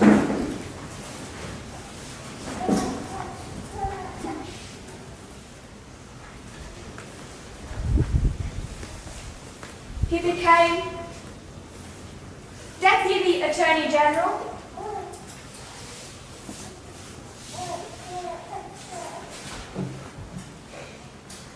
in 1990, and he became the Attorney General in 1991. This is the rise of William Barr. 1989, Assistant Attorney General. 1990, Deputy Attorney General. 1991, Attorney General, top position. So this was his first stint as Attorney General. And then he steps down and took other positions. He becomes the Attorney General again in 2019. I want us to look at this man that Donald Trump elected to be Attorney General. In 1989, at the beginning of his administration, President George Bush appointed Barr to the U.S. Department of Justice as Assistant Attorney General for the Office of Legal Counsel, an office which functions as a legal advisor for the President and executive agencies. Barr was known as a strong defender of presidential power. He wrote an advisory opinion justifying the U.S. invasion of Panama and the arrest of Manuel Noriega. He wrote legal justifications for the practice of rendition, that the FBI could enter onto foreign soil without the consent of the host government to apprehend fugitives wanted by the United States government. His singular characteristic is how he sees executive power. He sees the executive power, and the executive power means the executive branch or the President of the United States. He sees executive power or presidential power in its most unlimited form. And that's the characteristic he shows in his history when he's first appointed by George Bush Sr. What he believes is that the President has the farthest extreme of political power that one can debate within the US political system. He believes, he argues, and even argued recently with Trump, that the President has the complete authority to start or stop any law enforcement proceeding. So if Donald Trump is being investigated, Donald Trump as President can just cancel that investigation. He believes in a presidency or an executive branch that is above the law, and he's spoken about that. He's on a mission to use the authority of the executive branch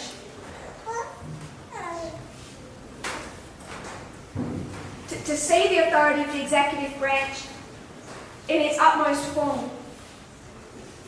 So Donald Trump was very wise to appoint him in 2019.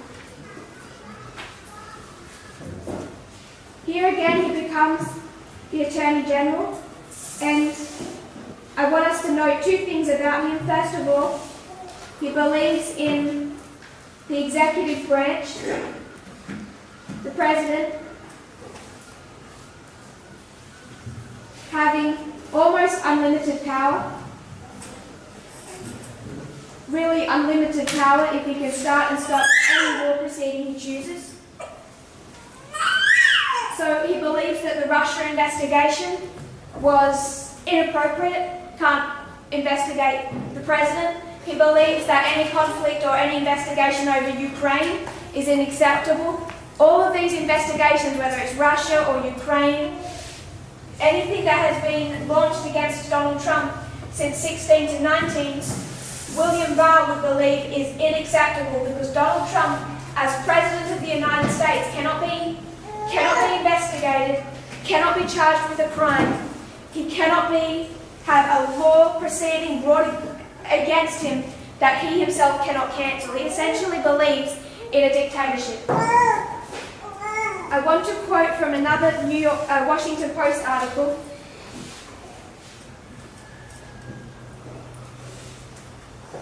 New York Times, I just found it. This is the New York Times. This one is a must read.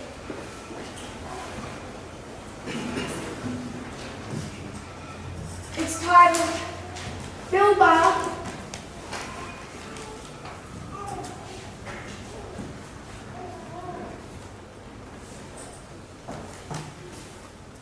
thinks America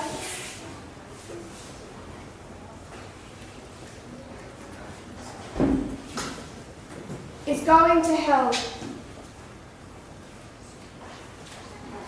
and is on a mission to use the authority of the executive branch to stop America going to hell.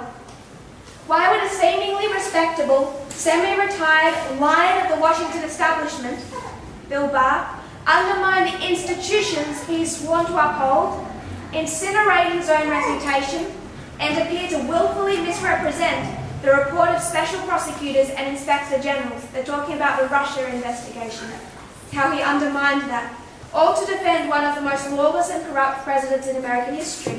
And why has this particular Attorney General appeared at this pivotal moment, 2019, in our republic. A deeper understanding of William Barr is emerging, and it reveals something profound and disturbing about the evolution of conservatism in 21st century America. Some people have held that Mr. Barr is simply a partisan hack. Partisan hack meaning he's so loyal to republicanism he has no moral compass, willing to do whatever it takes to advance the interests of his own political party and its leadership. This view finds ample support in Mr. Barr's own words.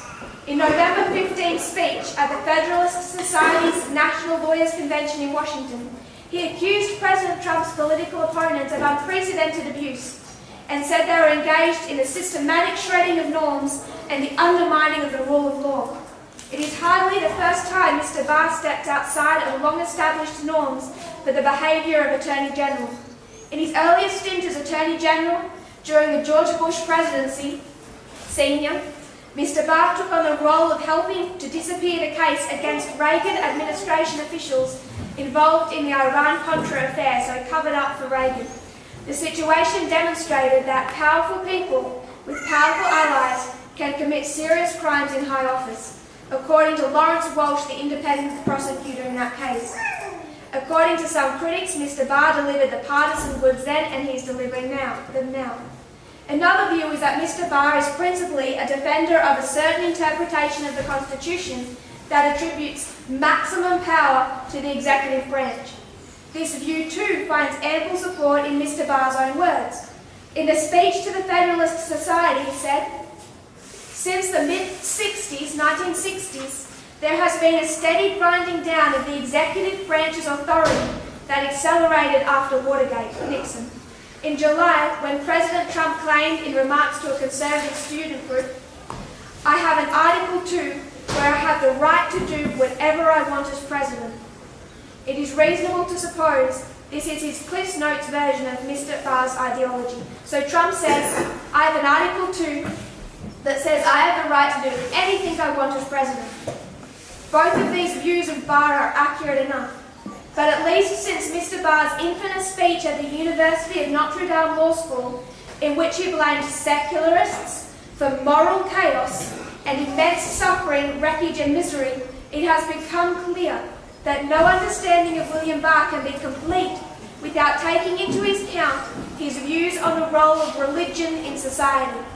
For that, it is illuminating to review how Mr. Barr has directed his Justice Department on matters concerning the First Amendment clause forbidding the establishment of a state religion. Church and state, the relationship between church and state. In Maryland, the department rushed to defend taxpayer funding for a religious school that says same-sex marriage is wrong.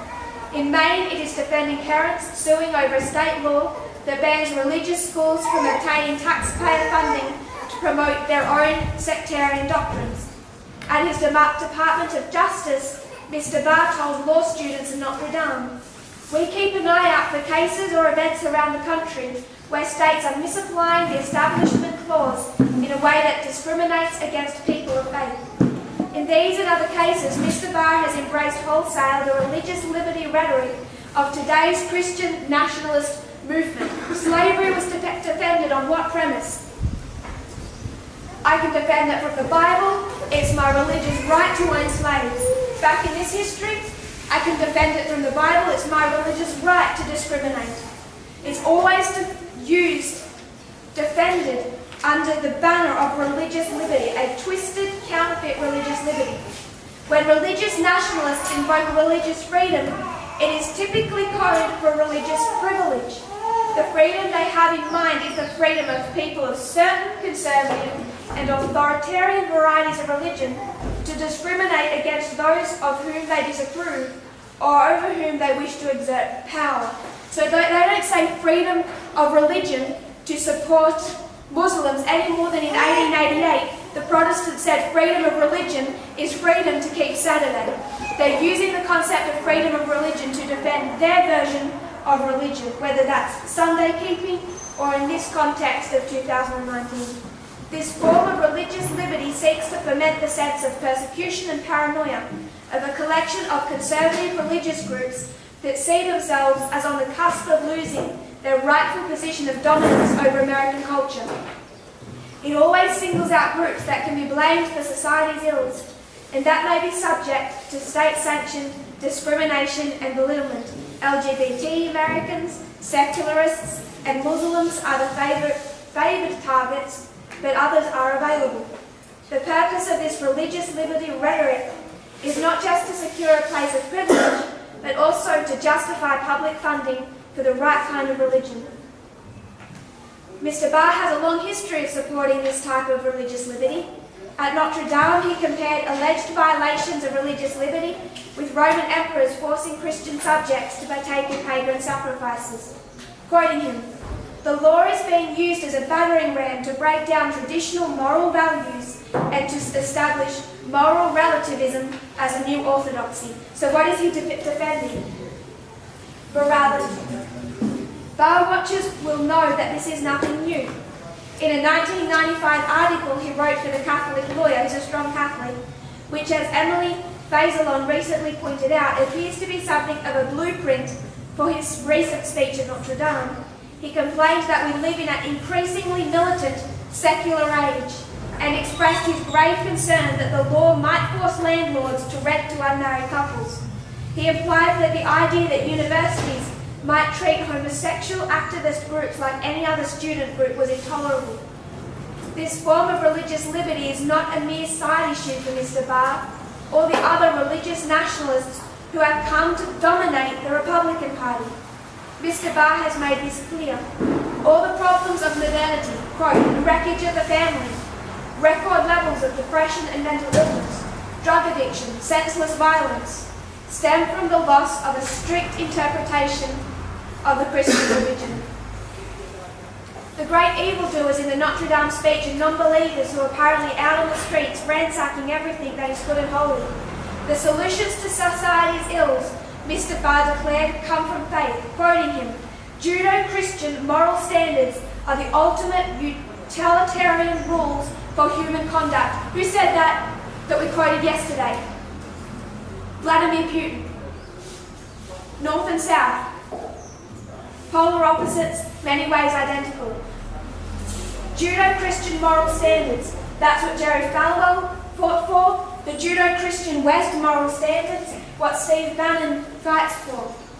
Religion helps frame moral culture within society that instills and reinforces moral discipline, he added. The fact is that no secular creed has emerged capable of performing the role of religion. So what is he saying? If we want a moral society, we have to enforce morality. Evangelical Christian, and he is Catholic, Steve Bannon is Catholic, their version of morality through the government, through the Republican Party. With this ideological framework, the ends justify the means. In this light, the first two we discussed, his hyper-partisanship, support for the Republican Party, is the symptom, not the disease. The symptom is his loyalty to the Republican Party. What is the disease? His belief that his Christian morality must be enforced through the government for the protection of America. It's the symptom, his partisanship is the symptom, not the malady. At Christian nationalist gatherings and strategy meetings, the Democratic Party and its supporters are routinely described as demonic and associated with the rulers of darkness. They're using religious language. Those who support Trump have said, frankly, the evangelical leaders and politicians, that to support Trump, to vote for Trump, is to vote for God.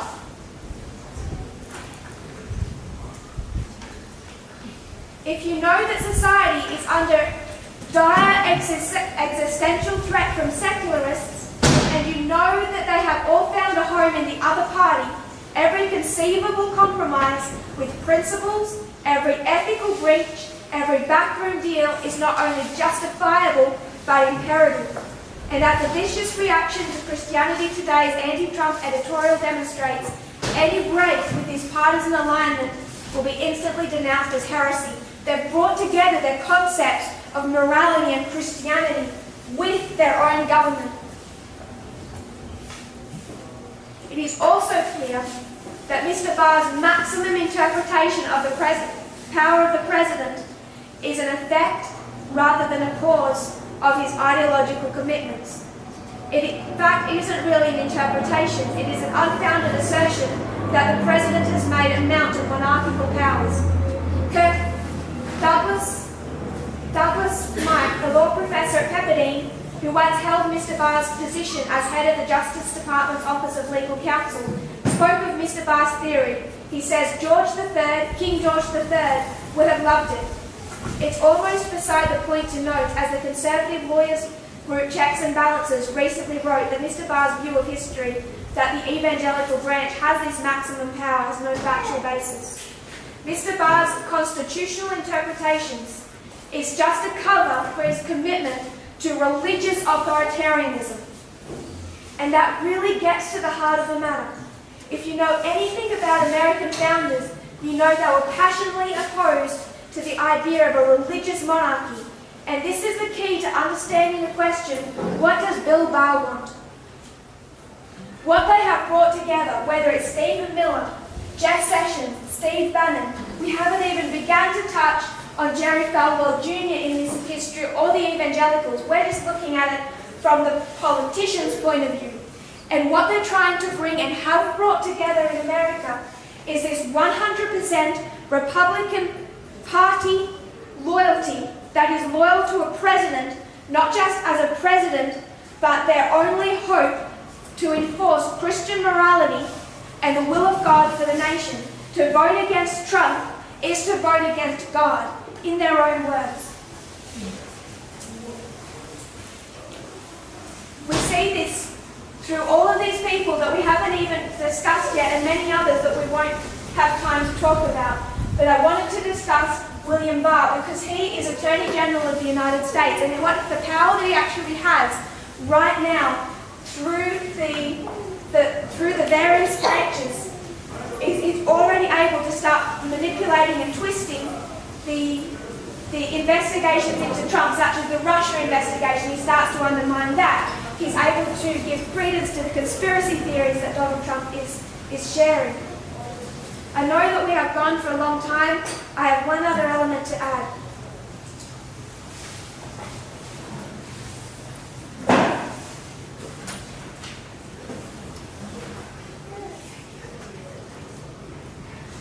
Billy Graham's son, Franklin Graham, Paula White, who's just been appointed to an official White House position. These are two evangelical leaders who say that Donald Trump was ordained by God to run America in opposition to the rise of this secularism.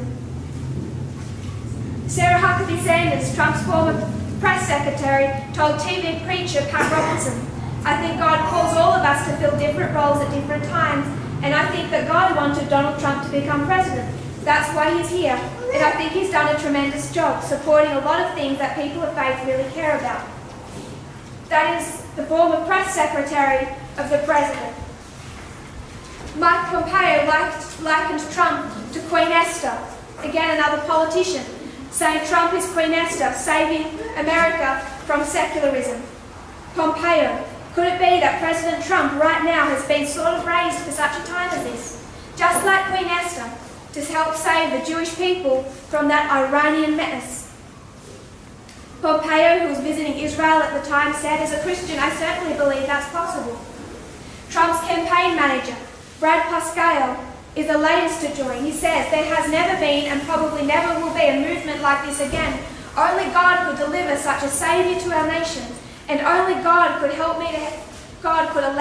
me to help God bless America." So Donald Trump has been raised by God as a saviour of America.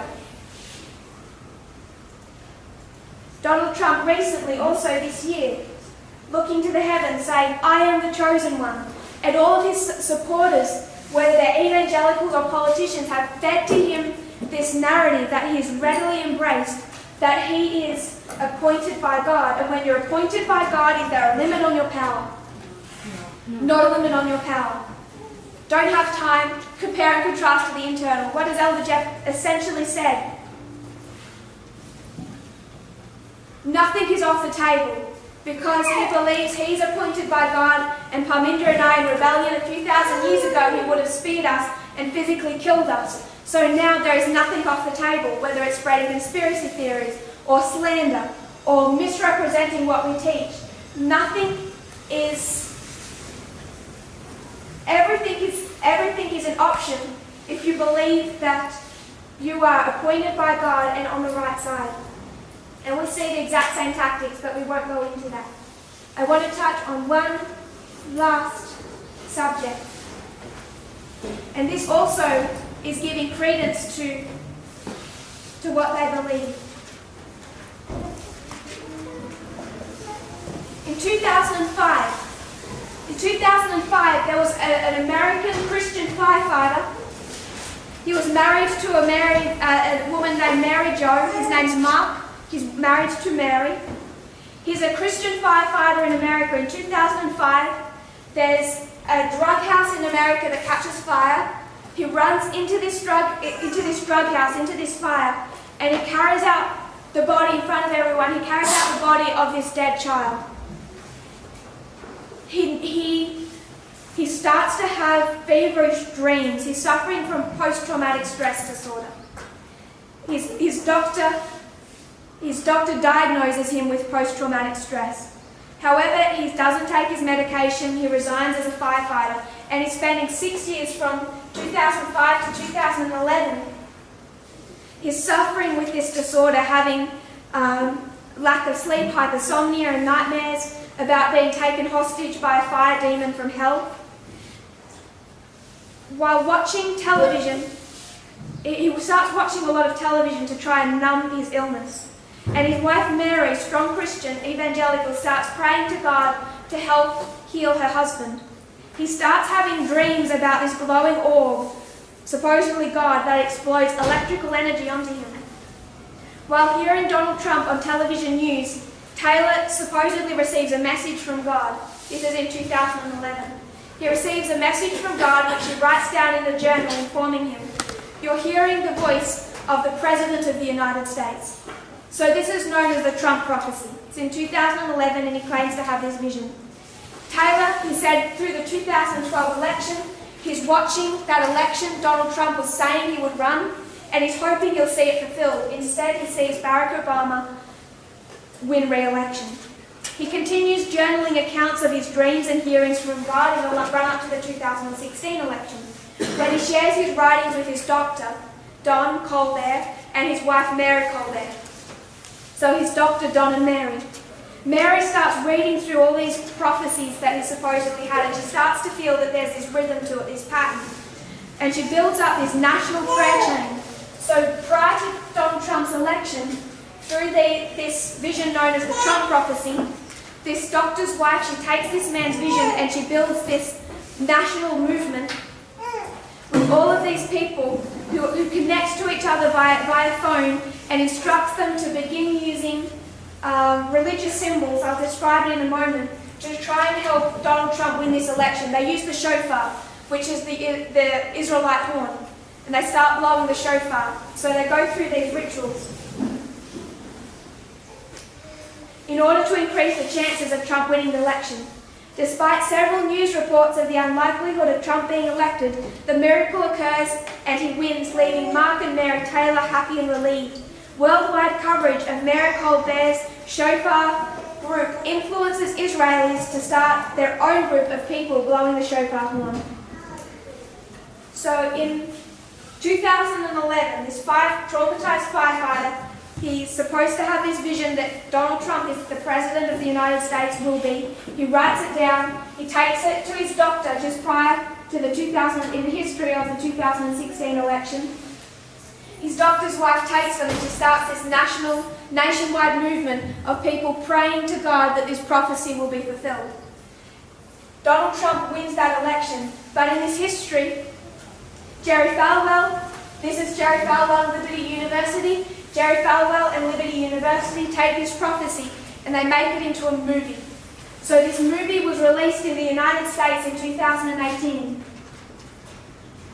You can look it up, you can watch it, you can watch the trailer, known as the Trump prophecy, and it was released on only 2 days in that year. Those 2 days that it played in cinemas, is October 2 and October 4, 2018. When did the midnight cry arrive in the United States? October 3. October 3, the United States arrives in the midnight cry arrives in the United States. Did we have a prophecy on Donald Trump? Question. Do we have two streams of information in the United States? Yes. We have the Trump prophecy, the midnight cry of October 3rd. They released theirs on October 2nd and October 4th.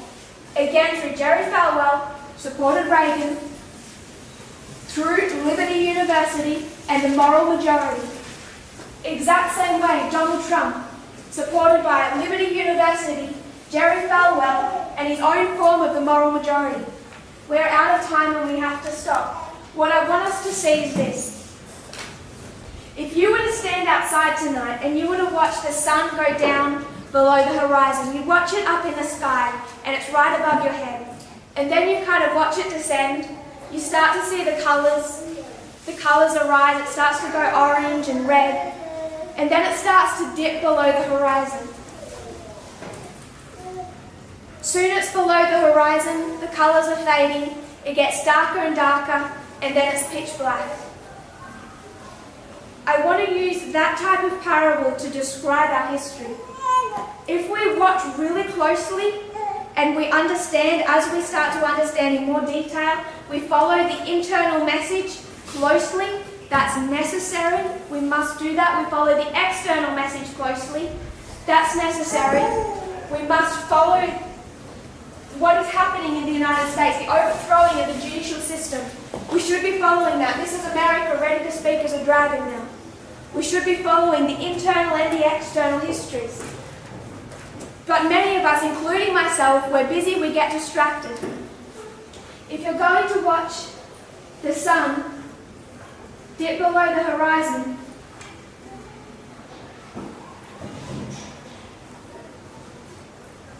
whether or not you can mark the exact point it happens, the exact point that little line goes below the horizon, doesn't mean that you can stand in a pitch black night and say the sun hasn't set. Does that make sense? So if we were to use this parable, whether or not we want to put one singular point in time when church and state came together in the United States, and I'm sure we will have named waymarks as we actually focus on the history we're supposed to be following, do our duty in following this history. But can we see that even if we aren't yet going to a one date for the time church and state came together, can we see that the sun has set? Because whether or not you've actually seen the moment the sun has gone below the horizon, you know it has. The same way, we can go through this history and can we see a dictator in the United States who has the entire 100% loyalty of his political party and of his supporters because they see him as a representative of God. They cannot vote against him. It does not matter how many wives he has. It doesn't matter how he cheats on them. He is their King Cyrus. If God raised him up, how can they oppose him? How would they even ever dare to vote to impeach him? He's been raised by God. They have a demagogue. They have church and state, and they have a king. The separation of church and state in the United States is over. Whether or not you want to put one date to it, you can see the stars, you know the sun has gone. That's what I wanted us to see. We can bookend it with 14 to 19. We can see the work of these men, the overthrowing of the Republican Party. We can see the overthrowing of the judicial system. You can see church and state from 14 to 19. That is all bookended without even talking about raffia and north and south. But we have all the evidence we need to see that the United States already has a dictatorship set up. They already have an executive branch with unlimited power because he is seen as a representative of God. Repeating the history that we began to bookend originally with Ronald Reagan. Do we have more to learn? Yes. But at the very least, we should have this in our minds as we further investigate. If you go with me, we'll close in prayer.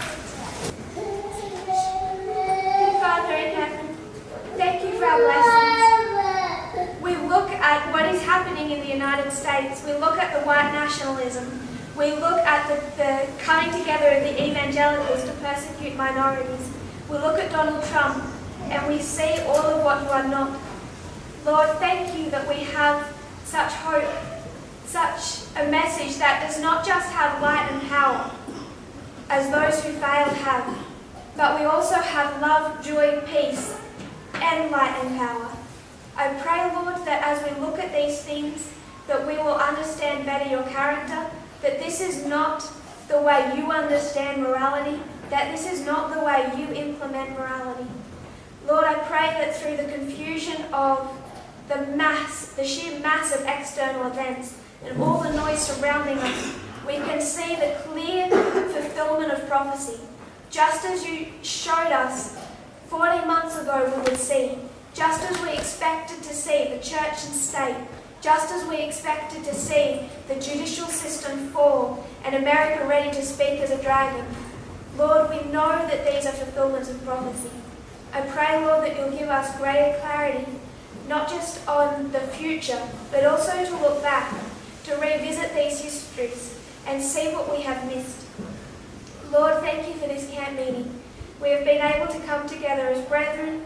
You have blessed our time together, our interactions, both at meals and between classes. Lord, I pray that we will all meet again soon. Bring us into a closer and closer unity. We read those words on New Year's Eve, praying, Lord, that heading into this new year we would put away every shred of bitterness, that we would unite selflessly to do your work. I pray, Lord, that we will have this right spirit to be united as a worldwide movement and as united also the work in Kenya. Lord, you have appointed a leadership here. We see externally a test of their leadership. Internally, there's a test of leadership. And Lord, you have people that you also are working through in Kenya. I pray for them. I pray for Sister Rispa. Lift up her arms, give her strength as she moves forward in the work that you desire her to do. I pray for all of those in Kenya doing this work, sharing your message, those that are about to share, those who are finding their voices. Lord, that you have taught and led into this movement, those who have a plan for, who have not yet raised their voices. Inspire them and strengthen them, teach them, Lord. I pray that we will do our part to uplift and to be a blessing to them. May we not be as those that tear down. May we be as those that unite. Work to heal the gaps between brothers and sisters. Lord, you know the scars of the past history. You know the personal scars that we have in our own hearts, the scars between brethren. Lord, I pray that you will bring healing, that we can be fully equipped, set up and equipped to do the work that we must begin in a very short space of time. I pray, Lord, you'll bless all those as they travel home. May these things stay in their minds and their hearts to be contemplated on. And may they not fear in seeing how you have not just led in the past, but you have also told us, given us clear messages that tell us how you have led in the past, how you are leading in the present, and how you will lead in the future. I pray we have this faith in Jesus' name. Amen.